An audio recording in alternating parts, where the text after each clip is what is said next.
ஆப்பிரிக்காவின் மிகச்சிறந்த தலைவன் அமைதிக்காக போராடும் போது தன் நாட்டையே இழந்தான். இது 1966 கானா. சுதந்திரத்திற்கு பின் குவாமே நக்ரூமா தன் நாட்டை ஆப்பிரிக்காவின் மிகவும் வளமான நாடாக மாற்றினான். அவன் பள்ளிகளையும் சாலைகளையும் கட்டினான். மக்கள் அவனை நேசித்தனர். அவன் ஆப்பிரிக்க ஒற்றுமையை கனவு கண்டான்.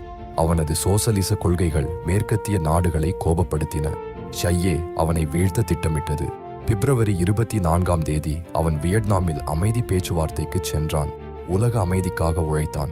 அதே நேரத்தில் அக்ராவில் இராணுவ ஜெனரல்கள் அரசை கைப்பற்றினர்.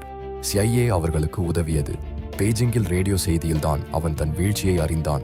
அவன் வெளிநாட்டில் அமைதிக்காக உழைத்த போது சொந்த நாட்டை இழந்தான். ஆப்பிரிக்காவின் மிகச்சிறந்த தலைவன் குவாமே நக்ரூமா.